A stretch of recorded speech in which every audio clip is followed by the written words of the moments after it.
এবার কুসুমের পর্দা ফাঁস করে দিল দীপালি ইন্দ্রাণী গাঙ্গুলির কাছে। হ্যাঁ বন্ধুরা, ভিডিওটা লাইক দিয়ে দেখতে থাকুন। যে মুহূর্তে কিনা দীপালি বলতে থাকে যে না আয়ুষ বাবা না, এই সকল কিছুর জন্য সম্পূর্ণরূপে শুধুমাত্র তুমিই দায়ী। তুমি, হ্যাঁ ম্যাডাম, আমি আজকে এই সকল কিছু বলতে আপনাকে বাধ্য হচ্ছে এই কারণে, আপনি প্লিজ আমাকে ক্ষমা করে দিবেন আমি যদি কোনো কিছু ভুল বলে থাকি। কিন্তু তা সত্ত্বেও আয়ুষ বাবা যখন কিনা এই ফটোশ্যুটটা হচ্ছিল তখন তো তুমি হুঁশে ছিলে, তাই না?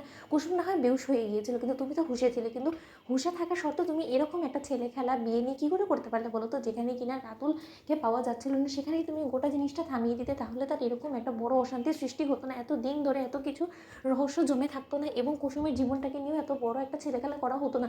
সেদিন সকল মন্ত্র থেকে শুরু করে সকল আচার অনুষ্ঠান সকল রীতিনীতি মেনেই কিন্তু তোমার এবং কুসুমের বিয়েটা হয়েছে। এবং সেই বিয়েটা যদি আমি আসল বিয়ের মতন আর 4-5টা বিয়ের মতন বলি, তাহলে সেটা খুব একটা ভুল হবে বলে তো আমার অন্তত মনে হয় না। এবং এই বিয়ের স্মৃতিটাকে কী করে এত সহজে কুসুম মুছে দিতে পারে বলো তো? এবং এটা একটা ওর জীবনে সবথেকে বড় একটা ঘা হয়ে দাঁড়িয়েছে, এবং এই ক্ষতটা কোনো দিনও কোনো মলম মেরামত করতে পারবে না আয়ুষ বাবা। এবং আজও সেই বিয়েটাকে ও প্রাধান্য দিয়ে তোমার মঙ্গলের কথা ভেবে হাতের নোয়া বাঁধানো থেকে শুরু করে স্মৃতিতে সিঁদুর পড়ে রয়েছে শুধুমাত্র তোমার মঙ্গলের কথা ভেবে। অথচ তুমি কি এই বিষয় সম্পর্কে তোমার বিন্দুমাত্র কোনো রকম কোনো ধারণা আছে? না, নেই। কারণ তোমাদের ছেলেদের অভ্যেসই তো এটা যে তোমরা মেয়েদের জীবন নিয়ে ছেলেখেলা করবে। যতদিন তোমরা মেয়েদেরকে ব্যবহার করতে পারবে ততদিন ভালো, আর যখন কিন্তু ব্যবহার করা শেষ ঠিক সেই মুহূর্তে তোমরা টিস্যু পেপারের মধ্যে জাস্ট ছুঁড়ে ফেলে দাও মেয়েদেরকে।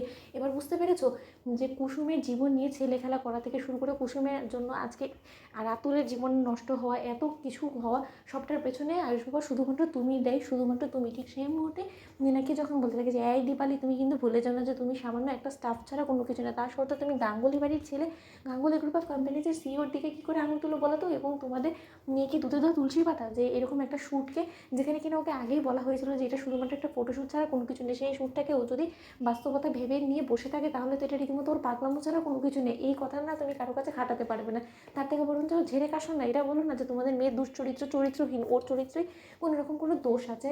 এতদিন ধরে মিথ্যে ভালো মানুষে মুখোশ পরে করছিল, যেই ও বুঝতে পেরেছে যে এখন রাতুলের সঙ্গে ওর বিয়ে হয়ে গেলে সেই সুবাদে ওর আসল চেহারাটা ফাঁস হয়ে যাবে, সেই সুযোগ বুঝে ও এখান থেকে পালিয়ে গিয়েছে। কারণ ওর তো আসলে গোপনে অন্য কারোর সঙ্গে দেখো গিয়ে হয়তো বা ভালোবাসার সম্পর্ক আছে, এবং সেই কারণেই ও এখান থেকে পালিয়েছে। আর এখন সব গিয়ে মেয়ের চরিত্র বাঁচানোর জন্য দোষ দিচ্ছে আমাদের বাড়ির ছেলে। সাহস তো কম না তোমার দীপালি। ঠিক সেই মুহূর্তে দীপালি বলতে থাকে যে ম্যাডাম আপনি আমার কথা বিশ্বাস করুন, আমি চাইলে আপনাকে সেই সকল প্রমাণ অবধি দিতে পারি। ঠিক সেই মুহূর্তে দীপালি যখন কুসুমের মায়ের ছবির সামনে থেকে ঠাকুরের সামনে থেকে আনা যখন কিনা সেই সিঁদুর কোটোটা দেখে এবং বলতে থাকে যে এই সিঁদুর কোটো থেকে কুসুম রোজ সিঁড়িতে সিঁদুর পরে, ওর হাতে নোয়া বাঁধানোর মতো সিঁদুর লাগানো আছে, আমি আপনাকে কী করে বোঝাবো বলুন তো? ঠিক সেই মুহূর্তে ইন্দ্রাণী গাঙ্গুলি বলতে থাকে যে আয়ুষ, এবার নিশ্চয়ই তুমি হাড়ে হাড়ে টের পেয়েছো, বুঝতে পেরেছো তোমার ভুলটা কোথায়। তো বন্ধুরা লাইক কমেন্ট শেয়ার করে সাবস্ক্রাইব করতে ভুলো না।